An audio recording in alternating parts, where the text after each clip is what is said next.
So we'll go ahead with next question.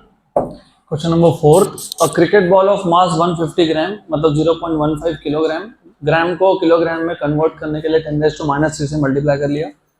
Has initial velocity u bar 3 I cap plus 4 j cap meter per second and a final velocity minus 3 I cap plus 4 j cap meter per second after being hit. तो cricket ball को bat से मारने से पहले 3 I cap plus 4 j cap और मारने के बाद -3 I कैप -4 j कैप, तो माइनस कॉमन निकाल लिया.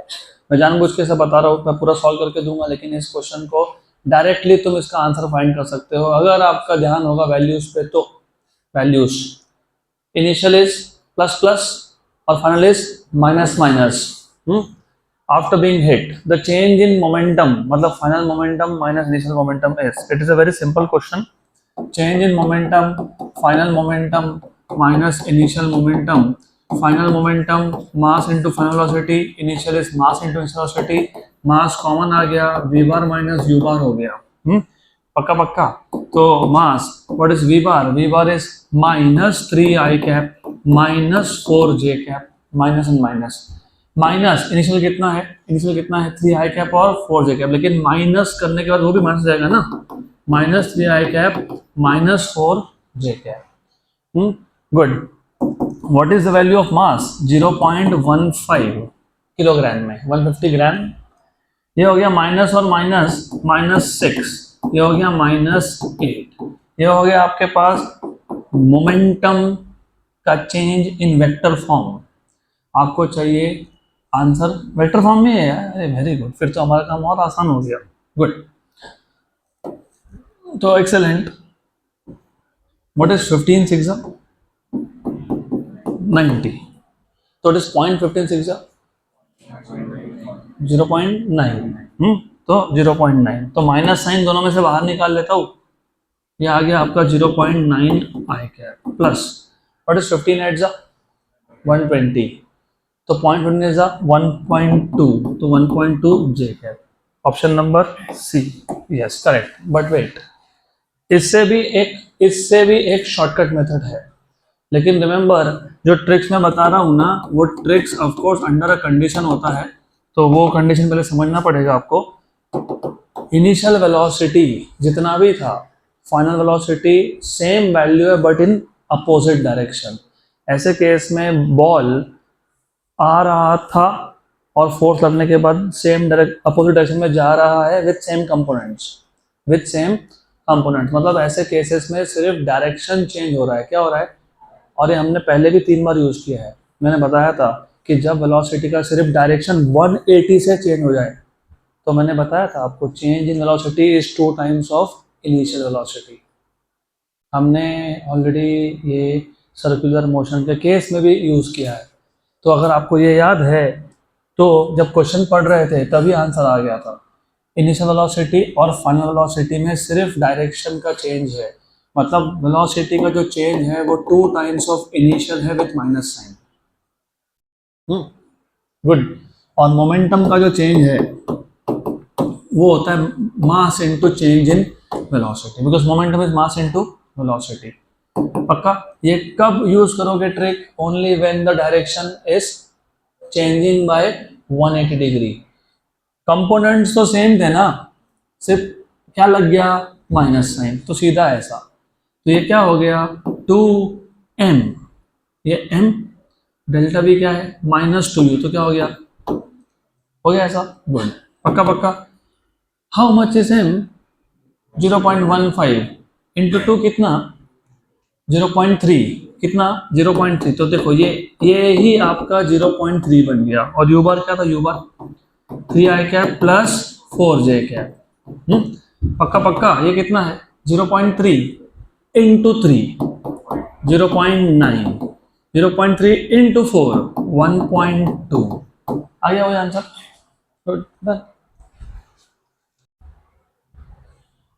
अगला क्वेश्चन. ये ट्रिक और ये ऑलमोस्ट सेम है, सिर्फ यहाँ पे डायरेक्ट बता दिया मैंने. अगला question. In the previous problem 3 गलत. इन द प्रीवियस प्रॉब्लम 4, क्योंकि अगर तुम 3 पे गए मतलब थर्ड क्वेश्चन पे गए तो यहाँ का थर्ड क्वेश्चन का अगर तुमने डेटा यूज किया और क्वेश्चन 5 सॉल्व करने की कोशिश की तो आंसर कभी मिलेगा नहीं आपको, क्योंकि प्रिंटिंग मिस्टेक है। In the previous problem number 4, the magnitude of momentum transferred during the hit is, magnitude मतलब इसका आपको सिर्फ मैग्नीट्यूड पूछा है। एक वेक्टर का मैग्नीट्यूड कैसे फाइंड करते हो जरा बताओ मेरे को। Under root of X component square, who is X component 0.9 plus Y component square मतलब कितना 1.2, 0.9 का स्क्वायर 0.81 होता है और 1.2 का 1.44 होता है और ये होता है 2.25 और उसका रूट होता है 1.5। ऑप्शन नंबर सी, खत्म।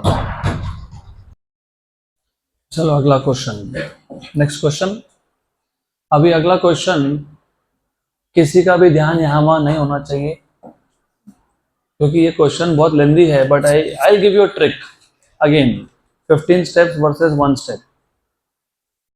A 100 gram iron ball having velocity 10 meter per second collides with a wall at an angle 30 degree. Question अच्छे से पढ़ लेना।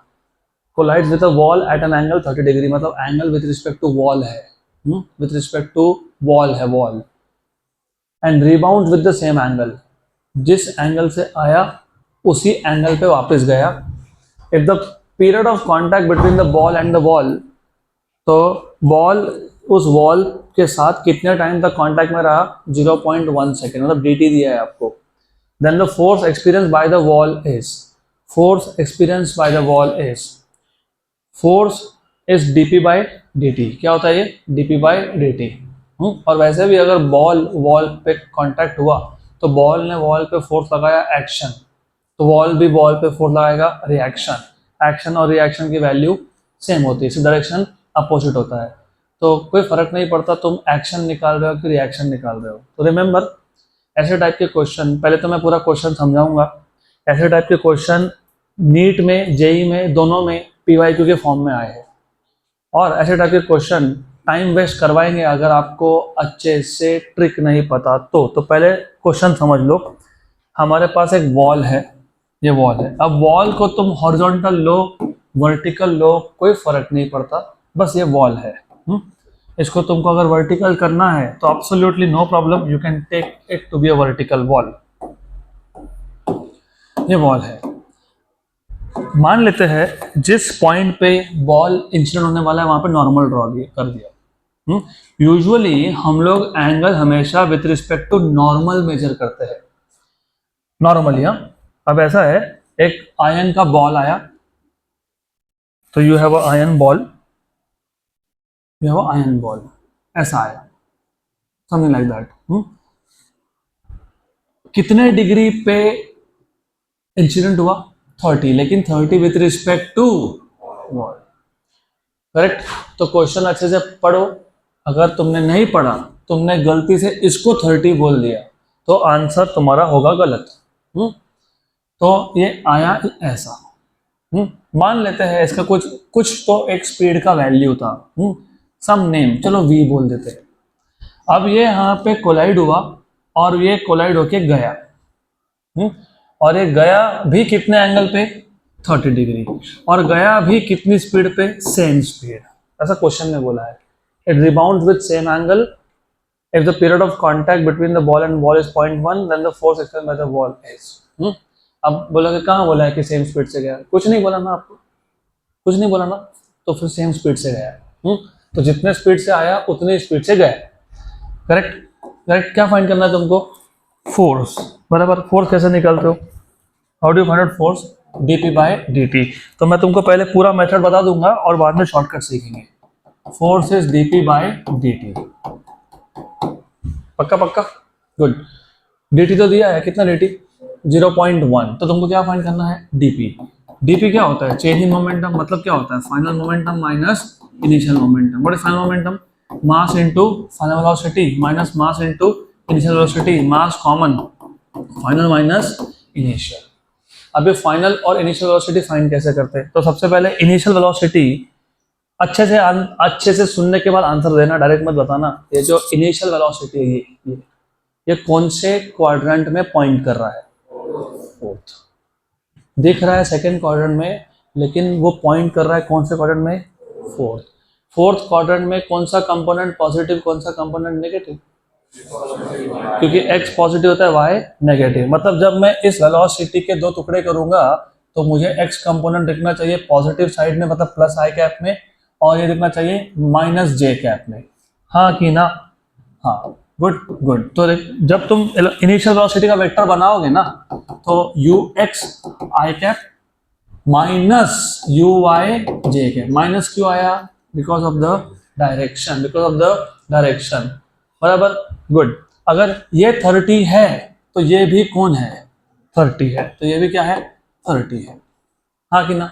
Alternate, alternate angle. पक्का? तो ये जो यू एक्स तुम बोल रहे हो, यू एक्स, तो यू एक्स और ये यू वाई एडजेसेंट वाला कंपोनेंट हमेशा कौन होता है? कॉस। तो ये कॉस कंपोनेंट है। कौन सा कंपोनेंट है? कॉस। कॉस 30, किसका कॉस 30? वी का। और ये कौन है? साइन कंपोनेंट, किसका? वी का। तो वी साइन 30। पक्का? What is cos 30? √3/2। तो ये क्या हो गया? √3/2 बराबर वी। और व्हाट इज साइन 30? हाफ, तो v/2। पक्का? श्योर। लेकिन v की वैल्यू कितनी दी है? 10। कितना दिया हुआ है? 10। तो 10/2 5, तो कितना हो गया? 5√3। और ये कितना हो गया? 5। तो आपको मिल गया इनिशियल वेलोसिटी का vector u bar equal to U X. U X की वैल्यू कितनी आई? 5 आई कैप माइनस 5√3 जे कैप। अब सिमिलरली फाइनल वेलोसिटी का भी तुमको वैसा ही देखना पड़ेगा, कंपोनेंट्स करने पड़ेंगे। कौन से क्वाड्रेंट में पॉइंट कर रहा है? थर्ड में ही है ना ये। थर्ड में एक्स और वाई क्या? Negative negative. एक्स और वाई क्या? Negative negative. तो एक काम करता हूँ, नेगेटिव नेगेटिव मतलब ये नीचे पॉइंट कर रहा है, ये लेफ्ट में पॉइंट कर रहा है, नेगेटिव नेगेटिव है तो इसलिए ये 30, तो ये भी कितना? 30। कौन सा थ्योरम? Corresponding angles. ये करस्पॉन्डिंग है, करस्पॉन्डिंग। तो ये वी वाई है और ये कौन है? वी एक्स है।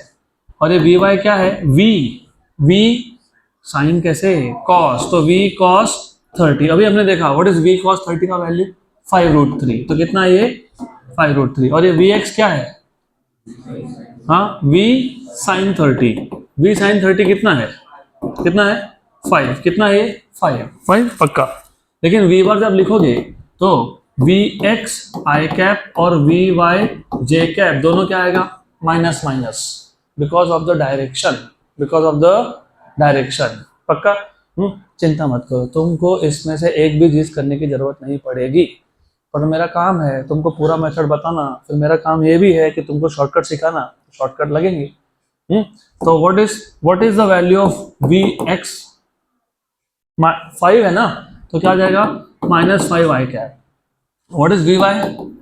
5√3 जे कैप विद माइनस साइन। तुमको क्या चाहिए था? डीपी। तो डीपी क्या आएगा? m v bar minus u bar, है ना? Yes, good good. What is the value of mass? 100 gram. 100 gram कितना? 100 ग्राम। 100 ग्राम मतलब कितना kilogram? 0.1। What is V bar? -5 I cap minus 5√3 J cap. What is U bar? 5 I cap. लेकिन तुम क्या कर रहे हो? माइनस। तो जो प्लस है वो क्या हो जाएगा? माइनस, और जो माइनस है वो क्या हो जाएगा? प्लस। तो क्या कैंसिल हुआ? 5√3 जे कैप क्या हो गया? कैंसिल। क्या हो गया? कैंसिल। पक्का पक्का? Good good, sure sure. 0.1 -5 कितना? -10। पक्का? What is -10 into 0.1? 1। तो सिर्फ क्या आया? माइनस आई कैप। हाँ कि ना? Sure sure, 100%। तो ये मिल गया आपको चेंज इन मोमेंटम। तो चेंज इन मोमेंटम का सिर्फ मैग्नीट्यूड बोलूंगा तो कितना है? 1। कितना है? 1। कितना है? 1। तुमको क्या फाइंड करना था? फोर्स। क्या फाइंड करना था? Force. What is force? dp/dt। तो फोर्स का मैग्नीट्यूड मतलब dp/dt। हाँ कि ना? और dp कितना है? dt कितना है? 0.1। 0.1 मतलब कितना होता है? 10⁻⁻1। तो ऊपर आगे क्या हो गया? 10। तो कितना फोर्स आ गया? 10 है क्या? 10 है। आंसर की वेरीफाई कर लो पहले। होगा तो यही हो, but I want you to verify, है क्या? है ना, ये है ना पक्का। अब ये जितने भी स्टेप्स हमने किए, कुछ नहीं करना। क्या करना बताता हूँ, सिर्फ ध्यान दो यहाँ पे।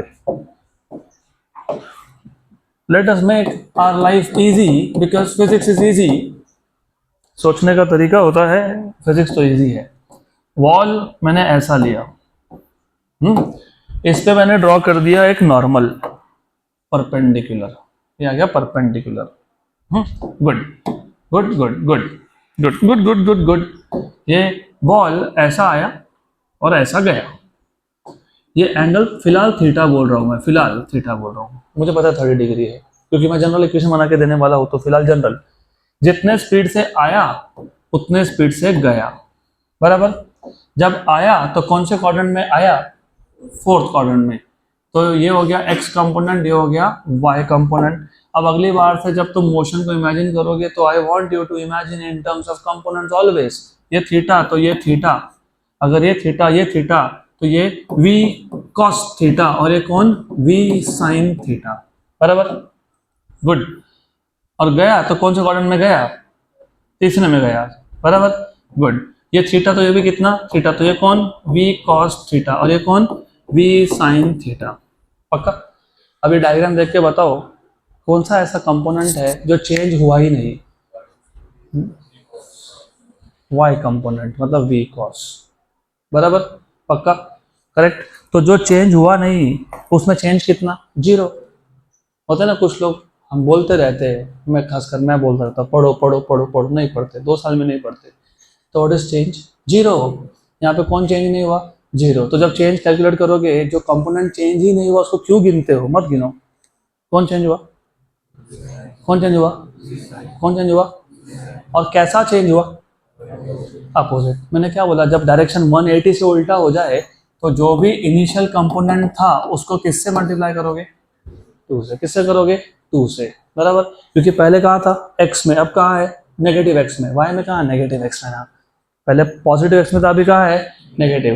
तो ऐसे केस में टोटल चेंज क्या होता है, 2 times of initial value. Vector form में लिखना होगा तो माइनस साइन लिखोगे, अगर मैग्नीट्यूड लिखना होगा तो नहीं लिखोगे। हमको आंसर वेक्टर फॉर्म है कि स्केलर फॉर्म है, स्केलर। तो डोंट वरी अबाउट साइन, बराबर। ये क्या है, चेंज इन वेलोसिटी है, क्या है, चेंज इन वेलोसिटी, ये क्या है, चेंज इन वेलोसिटी। मोमेंटम में चेंज मतलब सिर्फ मास लगाना पड़ता है, क्योंकि mass into velocity is momentum. तो change in momentum is mass into change in velocity. तो हमने पहले क्या फाइंड किया, चेंज इन वेलोसिटी। फिर क्या फाइंड करना था, चेंज इन मोमेंटम। किससे मल्टीप्लाई किया, मास से। ये क्या है, चेंज इन मोमेंटम। क्या है ये, change in momentum upon time क्या होता है, फोर्स।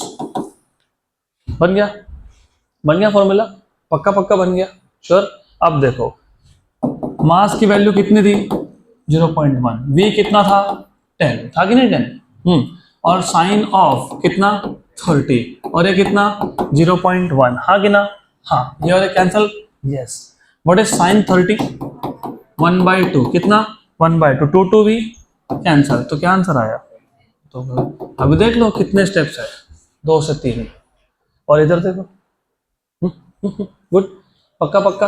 तो नेक्स्ट टाइम से क्वेश्चन पढ़ते वक्त ये सारे कंपोनेंट्स तुमको इमेजिन करने हैं, कंपोनेंट्स इमेजिन करने हैं। तो जब आया तो कंपोनेंट था प्लस माइनस, x था प्लस y था माइनस। जब गया तो माइनस माइनस, x भी माइनस y भी माइनस। मतलब कौन चेंज नहीं हुआ, y कंपोनेंट, छोड़ दो उसको। कौन चेंज हुआ, x कंपोनेंट। पहले कितना था, v sin थीटा, डायरेक्शन एकदम से उल्टा हो गया 180 से, तो v sin थीटा के आगे क्या लगाओगे, 2। क्या लगाएंगे, 2। क्या लगाएंगे, 2। क्या लगाएंगे, 2, पक्का। ये चेंज इन वेलोसिटी है।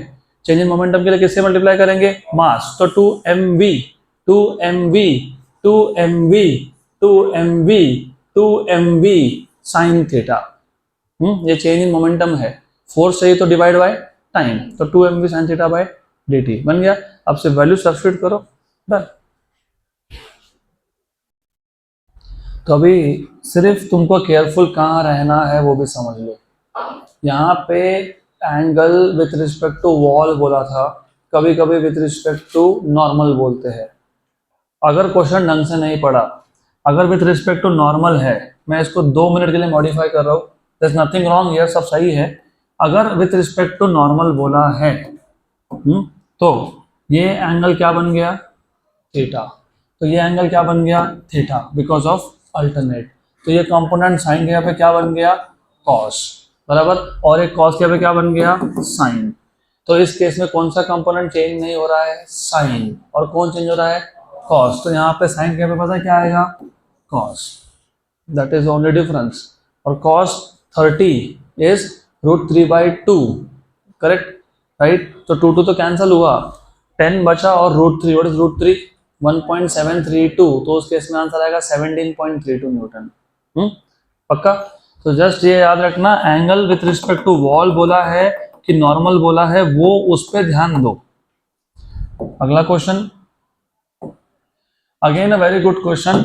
A bullet is fired from a gun, हमने एक बुलेट को फायर किया। The force on the bullet is given by F = 600 - 2 × 10⁵ T, where F is in Newton and T is in second.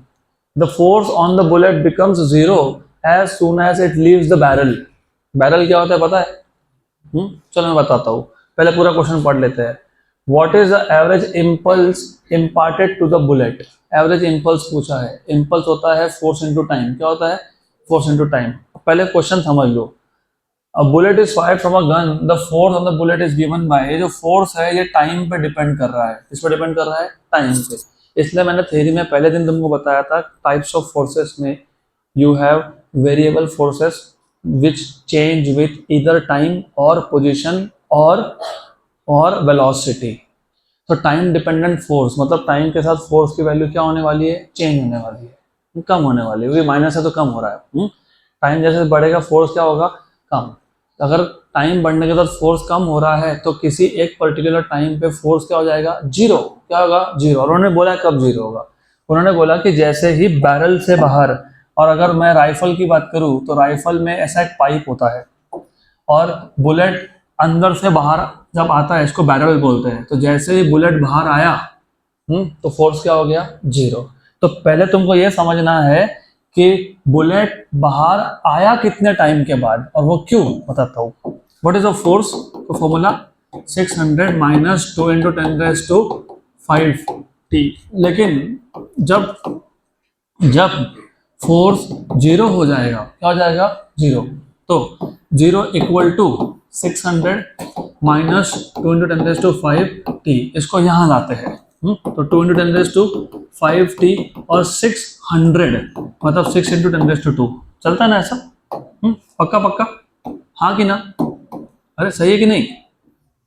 अरे या तो हाँ बोलो तो ना बोलो। हाँ, गुड। और जो 10⁵ है इसको मैं 10⁻² × 10⁻³ लिख सकता हूँ क्या? हाँ।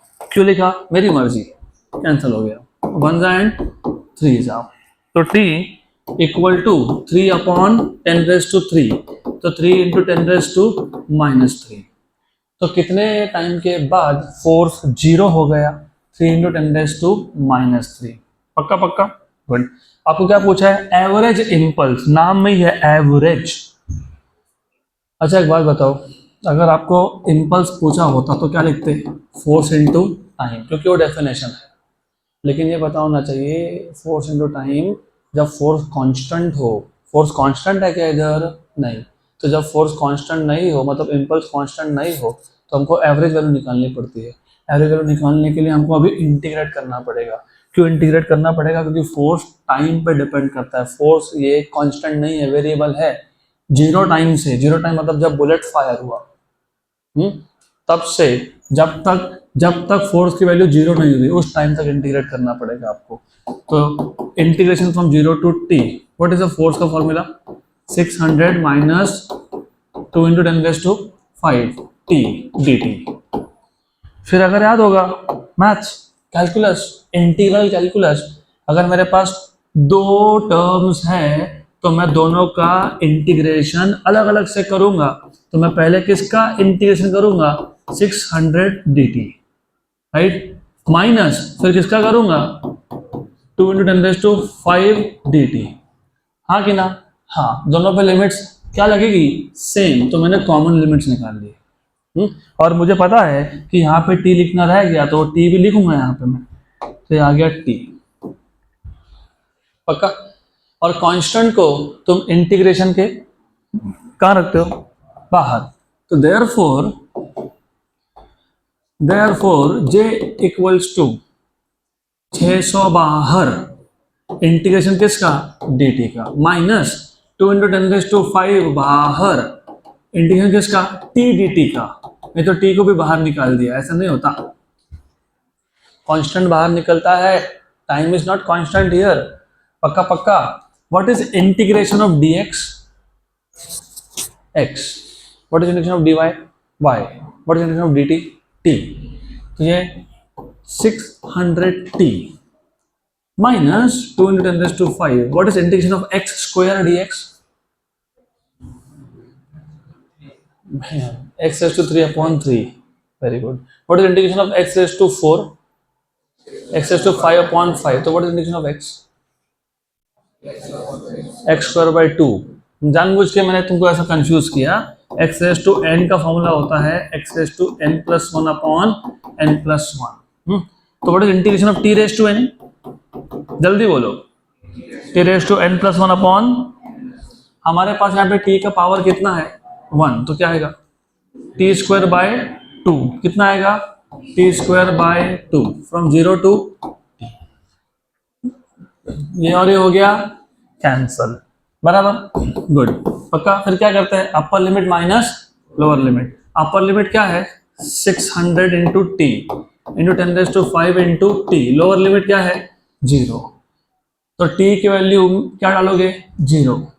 और इसमें भी क्या डालोगे? 0। तो दोनों टर्म क्या आएंगे? 0। तो दोनों टर्म क्या है? 0। मैं 2 लिखे क्या? नहीं, कोई फर्क नहीं पड़ता।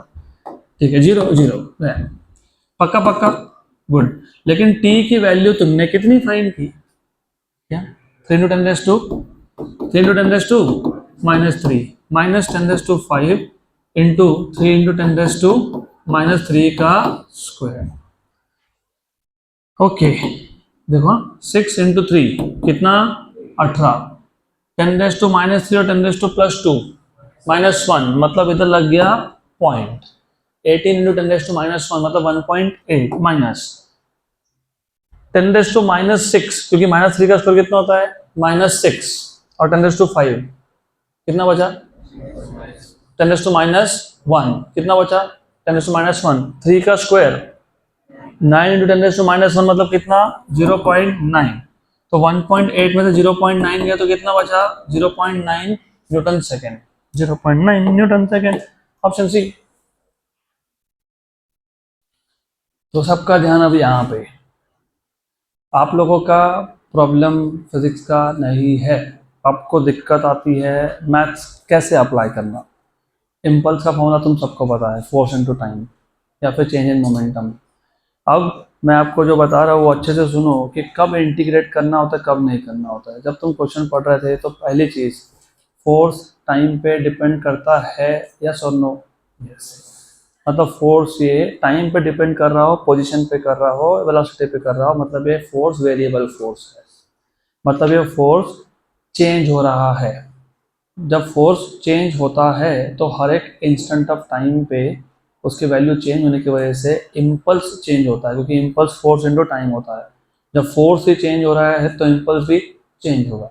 जब इम्पल्स की वैल्यू चेंज होगी तो जितने टाइम में बुलेट अंदर से बाहर आया उतने टाइम में हर एक टाइम पे इम्पल्स सेम था क्या? नहीं। और जब सेम नहीं हो तो हम लोग क्या करते हैं? एवरेज। तो फिर हम लोग एवरेज कर रहे हैं, तो एवरेज करने के लिए ऐसे केसेस में क्या करना पड़ता है? इंटीग्रेट। तो क्वेश्चन पढ़ते वक्त ही ये बहुत क्लियर होना चाहिए कि अगर फोर्स ये वेरिएबल है तो इम्पल्स भी एवरेज है, और एवरेज इम्पल्स निकालना है तो एफ डी टी लिख के चलेगा नहीं, इंटीग्रेट करना पड़ेगा। और किस पे इंटीग्रेट करना पड़ेगा? टाइम पे, क्योंकि यहाँ पे फोर्स किसके साथ चेंज हो रहा था? टाइम। अगर फोर्स पोजीशन के साथ चेंज होता तो क्या लिखते? एफ डी एक्स, है ना? ठीक है, तो वो ऐसा क्वेश्चन आएगा तब देखेंगे। फिलहाल तो इतना पता होना चाहिए। अब आ जाते हैं हमारे अगले टॉपिक पे और अगले टॉपिक के क्वेश्चंस पे। अगेन मैं रैंडमली किसी को भी कुछ भी क्वेश्चन पूछूंगा, तो जब तक मेरा पूरा क्वेश्चन समझा के होता नहीं, कोई कुछ लिखेगा नहीं। Two bodies of mass 3 kg and 4 kg are suspended at the ends of massless string passing over a frictionless pulley. The acceleration of the system is, मैं तुमको एक क्वेश्चन सॉल्व करके देता हूँ, लेकिन वैसा मेथड अप्लाई करना नहीं। बताता हूँ क्यों। ये एक रिजिड सपोर्ट है। रिजिड सपोर्ट से हम लोगों ने एक पुली को सस्पेंड कर दिया, ऐसा। अब इस पुली के दो साइड्स पे एक एक लोड लगा दिया with the help of a string, रस्सी के थ्रू। एक साइड पे जो लोड है वो है 3 kg का, और एक साइड पे जो लोड है वो कितना है 4 kg का। पक्का? तो ये है 4 kg और ये कितना है 3 kg। क्योंकि रस्सी सेम है, तो याद है क्या, रस्सी सेम है तो टेंशन सेम है। तो यहाँ टेंशन T, यहाँ भी टेंशन T। यहाँ पे फोर्स है 3G मास इंटू जी, यहाँ पे फोर्स है 4G, है ना, mass into G, mg, weight is mg, बराबर क्या? हाँ कि ना? यस। हाँ कि ना? यस। पक्का पक्का, श्योर श्योर। इधर 3G क्योंकि लोड mg होता है, मास किधर है, कितना है यहाँ पे 3, यहाँ पे कितना है 4, तो ये 3G और ये 4G। अगर मैं A ब्लॉक का और B ब्लॉक का, A ब्लॉक का और B ब्लॉक का अगर फ्री बॉडी डायग्राम ड्रॉ करता हूँ, अगर मैं A का और अगर मैं B का फ्री बॉडी डायग्राम ड्रॉ करता हूँ, याद है क्या, फ्री बॉडी डायग्राम में हम सिर्फ बॉडी और उस पर लगने वाले फोर्सेस दिखाते हैं, बाकी कुछ दिखाते हैं क्या? नहीं। पक्का? ये कौन है 3G है, ये कौन है T है। ये सिस्टम कहाँ जा रहा है? ऊपर विथ एक्सेशन ए, और ये कहाँ आ रहा है? नीचे विथ एक्सेशन ए, और ये वही ए है जिसकी वजह तुमको फाइंड करने के लिए बोला है। तो ये जा रहा है ऊपर विथ ए, और ये आ रहा है नीचे विथ ए। पक्का? Sure sure. यहाँ से एक इक्वेशन बनेगा, यहाँ ये ऊपर जा रहा है क्या, मतलब ऊपर का फोर्स ज्यादा है नीचे का कम है, तो क्या लिखोगे? T minus 3G equal to 3A। क्या लिखेंगे? 3A। M A net force लिखते हो ना, MA। What is M? 3, तो क्या लिखा? 3A। इस डायग्राम के लिए, इसके लिए क्या लिखोगे? 4G minus T equals to 4A, क्योंकि नीचे आ रहा था तो 4G फोर्स ज्यादा है, बराबर? पक्का पक्का। तो यहाँ से T मिल गया, क्या मिल गया? 3G plus A। और तो मैंने पहले से ही बोल के रखा था, anything going up is mass into G plus A। मास कितना था? 3G plus A। ट्रिक्स अगर नहीं याद, इतना थ्योरी पढ़ाया इसलिए था मैंने कि सब मत करना। यहाँ पे क्या आना चाहिए? G minus A, 4G minus A। तो ये उधर भेजो, इसको इधर लाओ, तो T इक्वल टू क्या हो गया? 4G माइनस 4A, तो 4 कॉमन आ गया, G माइनस A। अब इक्वेशन नंबर 1 और 2 का लेफ्ट हैंड साइड क्या है? सेम है, तो राइट हैंड साइड भी क्या होगा? सेम है, सेम होगा। तो from 1 and 2, from 1 and 2 3G plus A equal to 4G minus A। तो 3G plus 3A equal to 4G minus 4A। पक्का? Sure sure, good good. ये उधर भेजो तो 4G माइनस 3G, और इसको इधर भेजो तो 3A प्लस 4A। तो कितना हो गया? G, और ये क्या हो गया? तो ये कितना हो गया? G/7, बराबर? G/7 सही है क्या? हाँ, गुड। G की वैल्यू 9.8 अपॉन 7। आपको पता है 9.8 अपॉन 7 मतलब 98/70। आपको पता है 98/70 कितना होता है? 14 होता है। कितना होता है? 14 होता है ना, 1.4 होता है। कितना होता है? 1.4। अरे 7 10 जा 7 14 जा, तो 14/10 कितना? 1.4। कितना आ गया? 1.4। ठीक, ऑप्शन नंबर सी। आंसर तो आ गया, आंसर तो वैसे भी आने वाला था, इतना कौन करेगा? हम तो नहीं करेंगे, हमने ऑलरेडी ट्रिक्स देख के रखे हैं। मैंने तुमको क्या बताया था? नेट फोर्स अपॉन टोटल मास। नेट फोर्स ये 4G इसको नीचे ले जा रहा है और 3G इसको अपोज कर रहा है, तो net force is 4G minus 3G। Total mass कितना है 3 kg प्लस, तो कितना हो गया G/7 हो गया। अब G की वैल्यू कितनी यूज की तुमने 9.8 अपॉन 7, तो कितना आ गया। ऐसे टाइप के क्वेश्चन के लिए पेन और पेपर भी नहीं यूज करना चाहिए। 4G minus 3G, G by total mass 7, 9.8 by 7, 1.4 खत्म डन। तो जस्ट टू चेक तुमको एक ट्रिक समझा कि नहीं समझा, वैसे तो समझा होगा, थ्योरी में भी हुआ था। अगर मैं एक साइड पे 5 kg लगाता हूँ, एक साइड पे 3 kg लगाता हूँ, 5 kg 3 kg, what is acceleration 2G/8, G/4, G/4 मतलब 9.8 के आधे का आधा, 9.8 का आधा होता है 4.9, उसका आधा होता है 2.45। तो 2.45 मीटर पर सेकेंड स्क्वायर ऐसा आंसर आएगा उस केस में।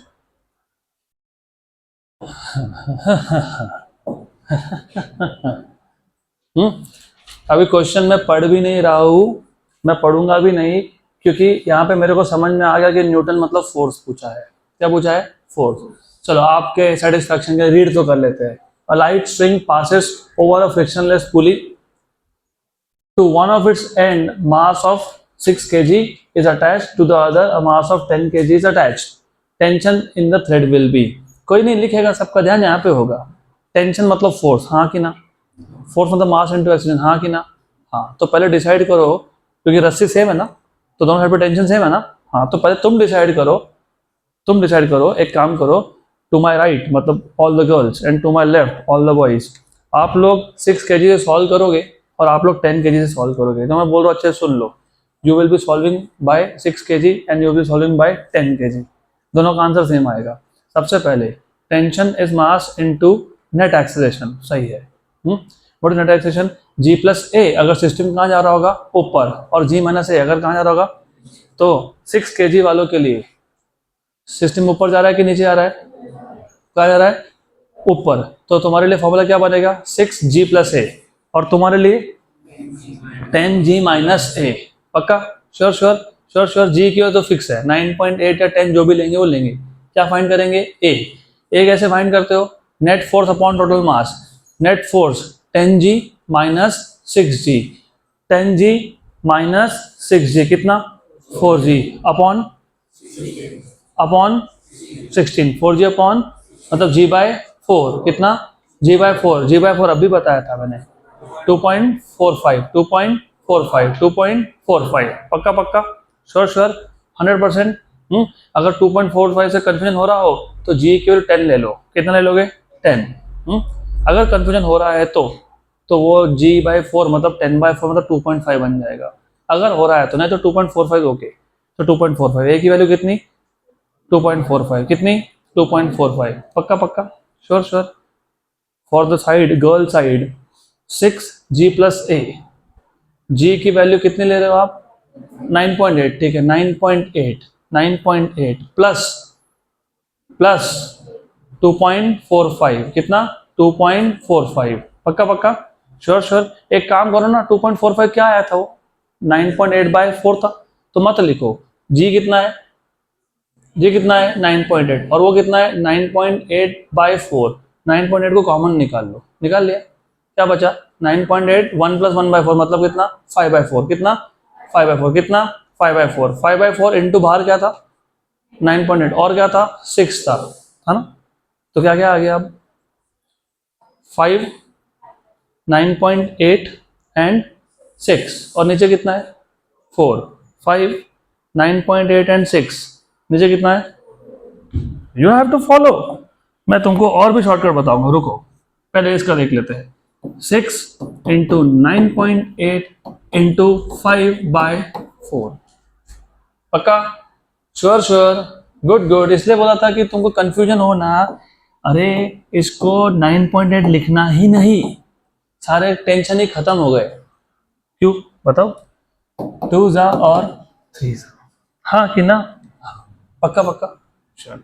1 जा और कितना? 5 जा, पक्का पक्का। 5 इंटू 5 25 इंटू 3 75 के आसपास एक आंसर है। अब इससे करते हैं 10, मतलब ऑल द बॉयज। अब एक बात बताओ, ये 10 नीचे जा रहा है कि ऊपर जा रहा है? तो G माइनस है और बाहर मास कितना 10, कितना 10, अंदर G माइनस A कितना था, G/4 था, कितना था, G बाहर निकल गया। तो 1 माइनस 1/4 कितना, 3/4, कितना 3/4, बाहर 10G है, बाहर कौन है 10G, और क्या आया 3/4, क्या आया 3/4, पक्का। तो 10 इंटू 10 इंटू 3 अपॉन 4। आपको पता है 100/4 25 होता है, 25 इंटू 3 कितना होता है 75। है आंसर, देखो 73.5 ही होगा। और हमारा 75 क्यों आया, क्योंकि हमने G की वैल्यू ओवर एस्टिमेट की। 9.8 की जगह पे क्या लिया तुमने 10, तो तुम्हारा आंसर 75 जो है ना वो ज्यादा वैल्यू है, उससे क्या नहीं चाहिए कम है। क्या आंसर? हाँ, मैं एक बार वापस ट्रिक बता देता हूँ। अब मैं जो ट्रिक तुमको बता रहा था वो भी मैं लिखूंगा यहाँ पे। देखो ऐसा है, तुम नहीं लिखोगे, तुमको नहीं लिखने दूंगा मैं, तुमको यहाँ पे सिर्फ ध्यान देना है। आपके ऊपर है कि आप 6 kg के ब्लॉक से फाइंड करना चाहते हो कि 10 kg। ये it is your choice. If you are saying I want to solve by 6 kg, it's okay because this 6 kg is going up, तो यहाँ पे आएगा G plus A, एंड यहाँ पे of course मैं इसको M1 नाम दे देता हूँ, इसको M2, इधर क्या आएगा G minus A। और ये जो A है वो होता है net force upon total mass. What is net force? 10G minus 6G upon 16, तो कितना हो गया ये 4G/16, कितना आ गया G/4। अभी फिलहाल G की वैल्यू सब्स्टिट्यूट मत करो, तो M1 की वैल्यू कितनी है 6, G प्लस कितना G/4, और ये कितना है 10G प्लस G/4, है ना, माइनस सब, हाँ ओके, माइनस पक्का गुड। तो 6G plus G/4 is 5G/4 और 10G minus G/4 is 3G/4। अब आप सब्स्टिट्यूट कर लो वैल्यूज, 6 इंटू 5 इंटू 10/4, पक्का, गुड, डायरेक्ट भी हो जाएगा ये। 30 इंटू 10 300/4 75। ये वैल्यू 10 है, 10, तो 10 इंटू 3 इंटू 10/4, 300/4 कितना 75। Option this one, good. आप नहीं लिखोगे, no, you should practise as much as you can. अब अगला question, consider the following statements about the blocks shown in the diagram. 3 block है 1 to 3, 1 kg 2 kg 3 kg, that are being pushed by constant force. 3 kg पे force लगा दिया। अब ये statement पढ़ो पहले, all blocks move with same acceleration. हाँ बराबर, कैसे फाइंड करते हो, force upon total mass. What is force F, what is total mass 1 + 2 + 3 मतलब 6, यस। तो तीनों का एक्सेलरेशन सेम है, हाँ सेम है।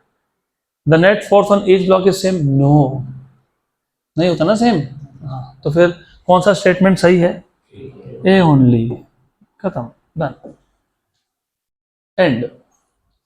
अगला क्वेश्चन, पहले हम नीट के करेंगे, फिर हम जाएंगे जेईई मेंस पे। नीट का क्वेश्चन, अब ये क्वेश्चन भी इंपॉर्टेंट है, इसको भी सिंपल बनाएंगे, सिर्फ ध्यान होना चाहिए। An explosion blows a rock into 3 parts. एक रॉक था, ब्लास्ट हुआ, 3 टुकड़े हो गए उसके। 2 parts go off at right angles. एक अगर एक्स एक्सिस के अलॉन्ग गया तो दूसरा y के अलॉन्ग गया।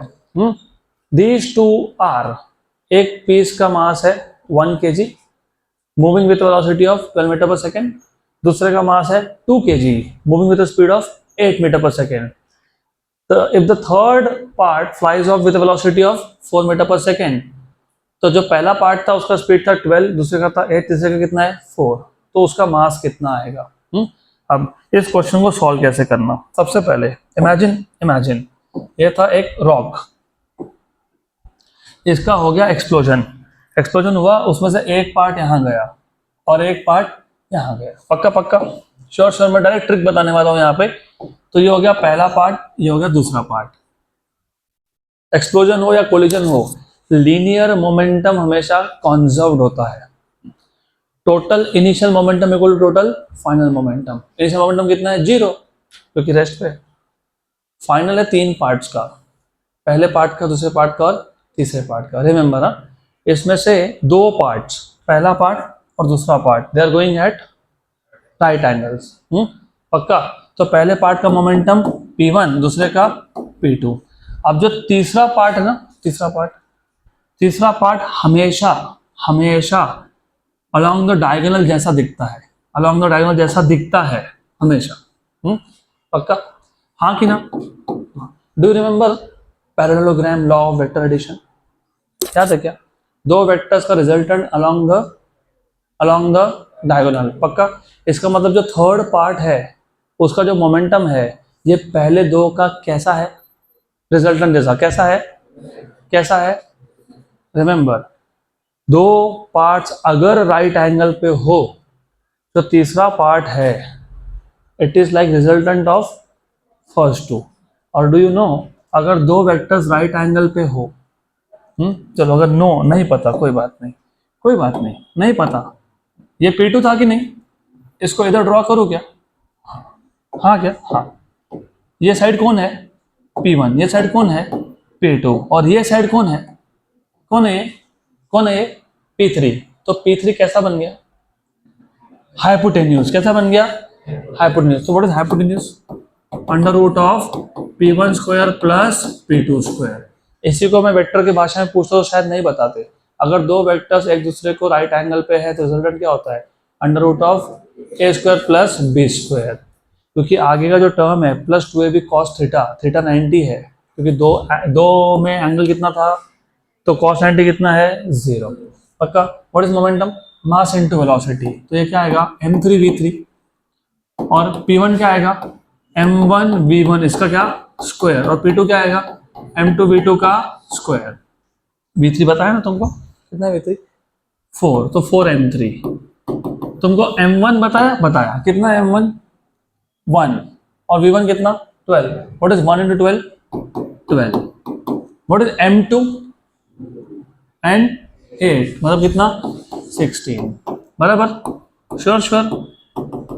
12 का स्क्वायर 144, 16 का स्क्वायर 196 नहीं होता है, 256 होता है। क्योंकि गलती करते हैं, देखा मैंने बहुत बार।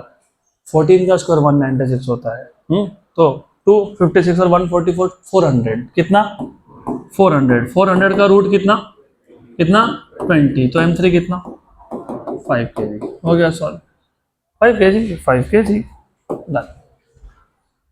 गुड। चलो अगला क्वेश्चन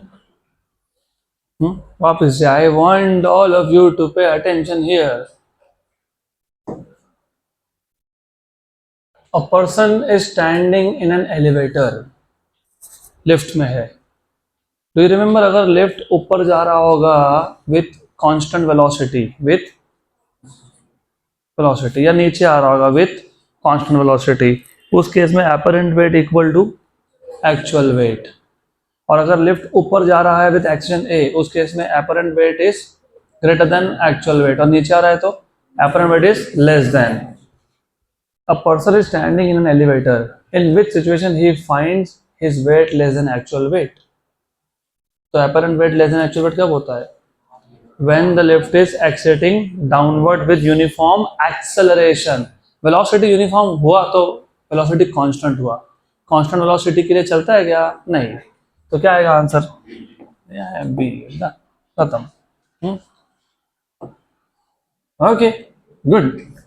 हाँ, अच्छा नहीं है ये क्वेश्चन? ओके, जस्ट मिनट, कोई बात नहीं, कोई बात नहीं। फर्स्ट था क्या? हाँ, तो कुछ तो गड़बड़ है। कोई बात नहीं, दैट्स ओके, होता रहता है, वी विल फाइंड आउट। तो एक्चुअली वो पिछले क्वेश्चन के बाद ये आना चाहिए था, कोई बात नहीं, एक्स्ट्रा क्वेश्चन हो गया हमारा। अब ये क्वेश्चन ऑफ कोर्स मैं पेन पेपर कुछ नहीं अलाउ करने वाला लिखने के लिए, नहीं।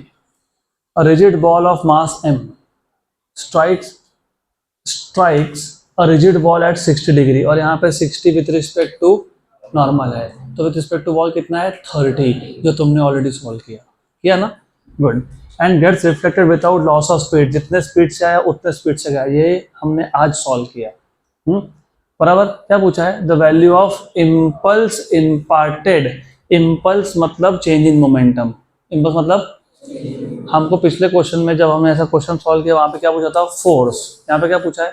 इम्पल्स। फोर्स क्या होता है? dp बाई dt, मतलब इम्पल्स अपॉन टाइम, है ना। फोर्स क्या होता है? Impulse upon time. तो यहाँ पे सिर्फ क्या पूछा है? इम्पल्स। मतलब क्या पूछा है? Change in momentum. क्या पूछा है? मैंने क्या बोला था पहले? क्या फाइंड करोगे? चेंज इन वेलोसिटी, बराबर, राइट। ये तो हमने सॉल्व कर लिया। 2mv बताता हूँ कैसे, ठीक। कौन सा क्वाड्रेंट? फोर्थ। ये कंपोनेंट x कंपोनेंट, ये कंपोनेंट y कंपोनेंट, कौन सा क्वाड्रेंट? थर्ड। x कंपोनेंट और y कंपोनेंट, ठीक है, बराबर। ये 60, ये 60, तो ये भी 60, बराबर।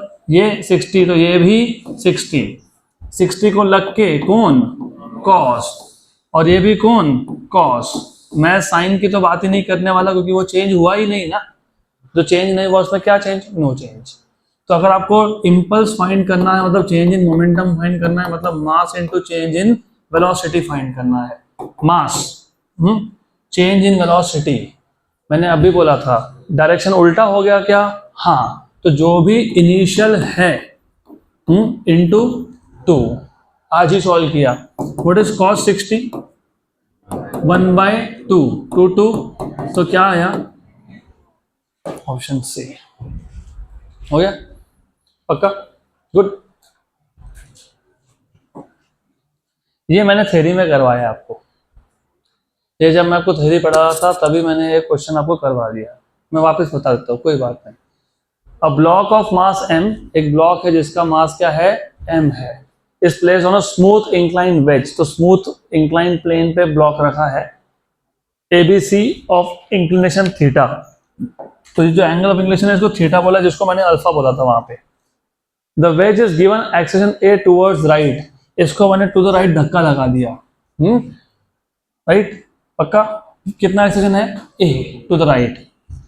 The relation between A and theta, A और थीटा में रिलेशन बताओ for the block to remain stationary on the wedge, मतलब ये ब्लॉक स्टेशनरी रहना चाहिए, मूव नहीं होना चाहिए। तो अभी इस क्वेश्चन को हमने सॉल्व कैसे किया था वो देख लो। वापस आपका थ्योरी रिपीट हो रहा है, तो ध्यान दो। यहाँ पे हमारे पास है एक वेज, वेज मतलब ऐसा एक सरफेस होता है, तो यू हैव अ वेज, ऐसा एक वेज है आपके पास। इस वेज के ऊपर क्या रखा तुमने? ब्लॉक। ब्लॉक का मास कितना? m। Again I will ask any one any question, तो ध्यान पूरा यहीं चाहिए मेरे को। तो यहाँ पे आ गया एक ब्लॉक, ये एंगल कितना बोला हुआ है? थीटा। तो मुझे सबसे पहले बताओ, एक्सेशन बाद में देते बैठेंगे, पहले ये बताओ ये कौन है? mg। कौन है ये?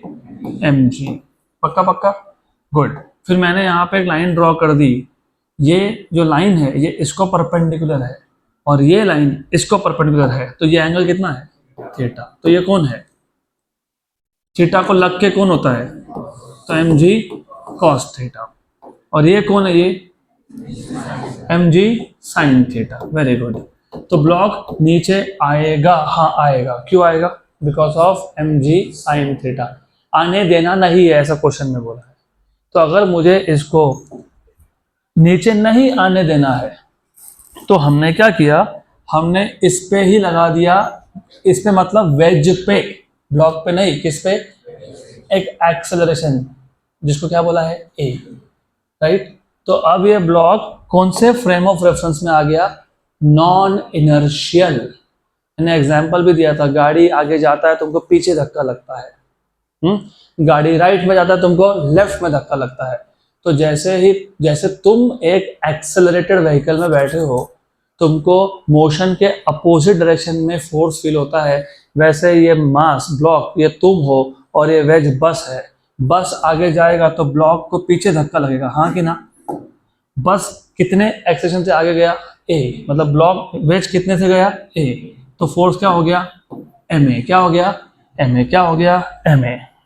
ये फोर्स को क्या बोलते हैं, कौन सा फोर्स, सूडो फोर्स, कौन सा फोर्स, कौन सा फोर्स, सूडो फोर्स। और मैंने एक लाइन ना ऐसा ही ड्रॉ कर लिया ऐसे ही। अब इससे क्या हुआ, ये एंगल कितना है थीटा, तो ये भी कितना है थीटा है। फिर ये जो एम ए था, एम ए का ये एक कंपोनेंट, कौन सा कंपोनेंट, कॉस की साइन, कॉस, तो ये कौन है m a cos theta. Block नीचे जाना चाह रहा था लेकिन किसने रोक लिया, एम ए कॉस थीटा, मतलब एम ए कॉस थीटा ने किसको बैलेंस कर दिया, एम जी साइन थीटा को। एम और एम हो गया कैंसल, तो ए क्या आ गया g sine theta upon cos theta. What is sine theta by cos theta, तो ये आ गया जी टैन थीटा, तो ये आ गया जी टैन थीटा, ऑप्शन डी। चलो अगला क्वेश्चन, अभी अगले दो क्वेश्चन थ्योरी है वापस, तो you don't have to solve anything, तो आई एक्सपेक्ट कि आप मुझे आंसर बताओगे।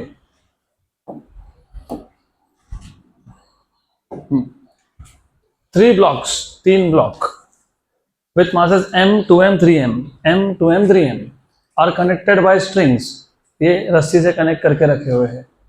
and upward force F is applied on block M, upward force F is applied on block M, बराबर। the masses move upward, तो तीनों masses कहाँ जा रहे हैं upward, with upward at constant speed, speed constant तो acceleration zero, acceleration zero तो force भी जीरो, तो what is the net force on the block of mass 2m, because acceleration zero, क्योंकि वेलोसिटी कांस्टेंट है तो फोर्स भी zero है। Next question, इसको सॉल्व करके भी जीरो शो हो सकता है, तो क्यों टाइम वेस्ट करना है। A mass m is attached to a thin wire, एक थिन वायर पे एक मास लगा दिया, and whirled in vertical circle, and whirled in vertical circle, ये है वो मास, ये है वो वायर। अब इसको हम लोग ऐसा ऐसा घुमाएंगे, ये वर्टिकल सर्कुलर मोशन का केस है, पक्का पक्का।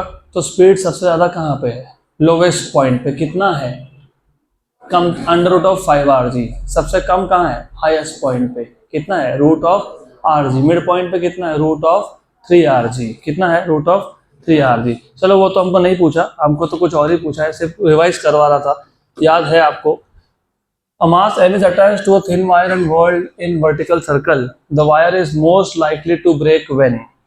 See, ऐसा है, जब आप एक वायर पे एक मास को अटैच करते हो, जब एक वायर पे एक मास को अटैच करते हो और अगर उसको तुम वर्टिकल सर्कुलर मोशन में सेट करते हो, किसमें, वर्टिकल, हॉरिजॉन्टल में नहीं, किसमें किसमें किसमें, vertical.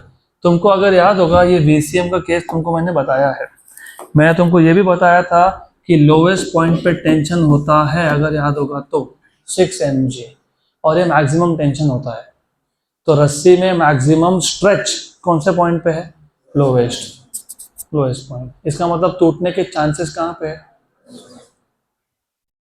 When the mass is at lowest point. खत्म, डन, बाकी का देखेंगे कल।